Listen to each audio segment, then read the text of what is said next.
রান্না করব বলে ফ্রিজ খুলেছি, ফ্রিজ খুলে দেখলাম একটাও মাছ মাংস কিচ্ছু নেই, শুধুমাত্র একটা ডিম পড়ে আছে। ভাবলাম এটা দিয়ে আমি কী বানাবো, আর একটা ডিম দিয়ে কী বা হয়। তারপরে ভাবলাম না, বাঁধাকপি দেখি আছে, বাঁধাকপি দিয়ে এই ডিম দিয়ে একটা কিছু বানানো যাক। তাই দেখো চটপট করে ফ্রিজ থেকে একটা বাঁধাকপি নিয়ে আসলাম, বাঁধাকপিটাকে পিস করে দিয়ে ওটাকে প্রেশার কুকারের মধ্যে দিয়ে দিলাম, তার সাথে একটা ডিম আর একটা দিয়ে দিয়েছি টমেটো, দিয়ে দিলাম একটা সিটি। ওইদিকে তো সিটিটা হতে থাক, আর এইদিকে দেখো আমি মটরশুঁটিটা ছাড়িয়ে নেব, কারণ এর মধ্যে মটরশুঁটিটা দিলে কিন্তু বেশ টেস্টি লাগবে। তাই ভাবলাম মটরশুঁটিগুলো ছাড়িয়ে নিই।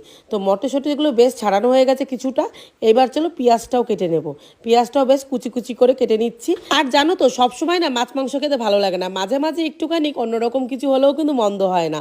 তার জন্য কিন্তু আজকে এই রেসিপিটা করছি তোমাদের জন্য। তো দেখো প্রেশার কুকার থেকে এখন আমি বাঁধাকপি, ডিম আর একটা টমেটো দিয়েছিলাম সেটা কিন্তু বের করে নিচ্ছি, আর সুন্দরভাবে কিন্তু গলে গেছে। এবার চলো এটাকে কিন্তু একটা পাত্রের মধ্যে নিয়ে নিতে হবে। নেওয়ার পরে